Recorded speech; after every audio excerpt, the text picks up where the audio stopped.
Hello दोस्तों, नमस्कार। अंजना कुमारी channel में आपका हार्दिक स्वागत है। मैं कामना करती हूँ कि आप लोग स्वस्थ रहें, तंदुरुस्त रहें, दिन दोगुनी रात चौगुनी उन्नति करते रहें। जैसा कि आप सभी जानते हैं कि टेट की वैलिडिटी लाइफ टाइम हो गई है। इसमें सी टेट सबसे पहले, उसके बाद काफ़ी सारे स्टेटों ने भी अपनी टेट की वैलिडिटी लाइफ टाइम कर दी है, जिसमें हरियाणा ने भी अपने टेट की वैलिडिटी लाइफ टाइम कर दी है। अब क्या है कि जो भी नई योजना आती है, जो भी नई स्कीम लागू होती है, उन सब पर कुछ ना कुछ नेगेटिव और पॉजिटिव दोनों का प्रभाव पड़ता है।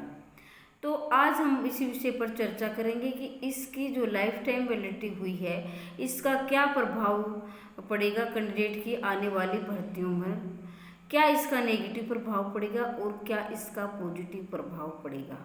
तो सबसे पहले हम पॉजिटिव की बात कर लेते हैं। जिन कैंडिडेट की टेट की वैलिडिटी 2011 के बाद जो है समाप्त हो गई थी, तो अब क्या है कि 2011 के बाद जो भी कैंडिडेट की वैलिडिटी जो भी उनके टेट की वैलिडिटी समाप्त हो गई थी, अब क्या है कि वो दोबारा उस आगे आने वाली भर्तियों में लड़ सकेंगे, अपना कंपटीशन टेस्ट दे सकेंगे। और दूसरा जो फ़ायदा हुआ है वो क्या है कि आपको एक ही टेस्ट की बार बार तैयारी नहीं करनी पड़ेगी। अगर आपने एक बार टेस्ट कर दिया तो वो लाइफ टाइम वैलिड रहेगा।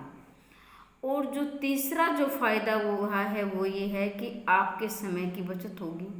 आपने एक समय में अगर टेस्ट कर दिया तो बार बार आप उसी के लिए समय नहीं दोगे। और फ़ायदा ये है कि उससे क्या होगी, आपको बार बार एक ही टेस्ट के लिए फीस भी नहीं लगानी होगी।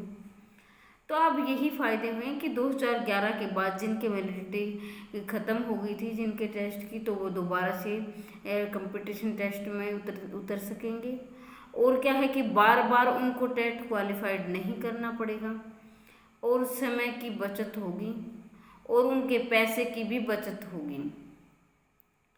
अब हम क्या करते हैं कि आने वाली भर्तियों पर क्या है कि जब एचटेट के बाद स्क्रीनिंग होगा, उसमें बहुत सारी भीड़ हो जाएगी। बहुत सारे जो है कैंडिडेट्स जो वहाँ पर कम होने वाले थे, क्योंकि 2015 के बाद जिनका टेट था वही इसमें टेस्ट देने में बैठने वाले थे।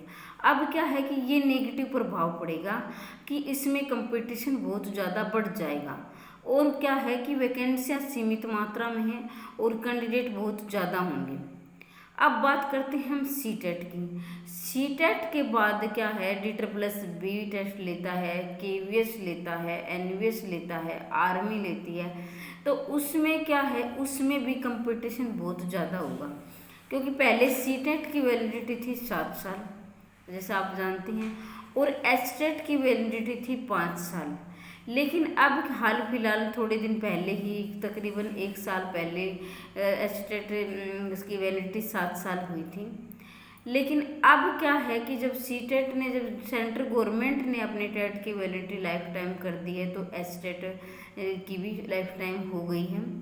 तो वहाँ पर स्क्रीनिंग में कंपटीशन बढ़ गया। और यहाँ पर क्या होगा कि जब DSSB जैसे अभी PRT TGT की फॉर्म अप्लाई हो रहे थे, तो जिनके 7 साल पूरे हो चुके थे सी टेट के, वो कैंडिडेट उसमें नहीं बैठने वाले थे। अब क्या है कि वो कैंडिडेट भी वहाँ अप्लाई कर सकेंगे PRT TGT के लिए। और जो KVS NVS आर्मी है, वहाँ भी कंपटीशन बहुत ज़्यादा बढ़ जाएगा। तो आज की हमारी यही चर्चा थी कि जो भी कोई नई स्कीम लागू होती है वो नेगेटिव और पॉजिटिव दोनों प्रभाव लेकर आती है। तो इसके नेगेटिव और पॉजिटिव दोनों प्रभाव पड़ने वाले हैं। जहाँ सी टेट में कंपटीशन, टेट में कंपटीशन कम हो गया, क्योंकि वहाँ पर जो एक बार कैंडिडेट ने कर लिया तो वो दोबारा अप्लाई नहीं करेंगे, तो वही अप्लाई करेंगे जिनका नहीं हुआ था। और अब क्या है कि अब आगे जो टेस्ट है जो होता है, जैसे टेट के बाद जहाँ भी होता है स्क्रीनिंग में, वहाँ पर बहुत ज़्यादा कंपटीशन बढ़ गया है। तो स्क्रीनिंग में आपको बहुत ज़्यादा तैयारी करने की आवश्यकता है, क्योंकि पहले तो कैंडिडेट भी सीमित मात्रा में थे, वो इतना कंपटीशन नहीं था, तो शायद आपकी कम भी तैयारी में काम चल जाता।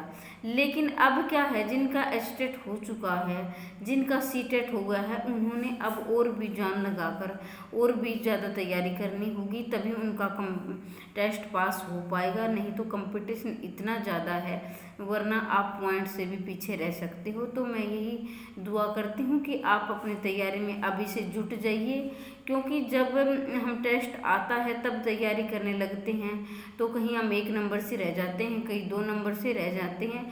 तो अगर आपको अच्छे नंबर लाने हैं और आपको मेरिट लिस्ट में आना है तो अभी से तैयारी में जुट जाइए, तभी आप अच्छे नंबर ला पाएंगे। तो आज के जो हमारे इसी विषय पर चर्चा थी, आगे इसी विषय पर और आगे इसी प्रकार की जानकारी चाहते हो तो वीडियो को लाइक करें, शेयर करें, सब्सक्राइब करें और अपने दोस्तों तक शेयर करना ना भूलें। वीडियो देखने के लिए धन्यवाद।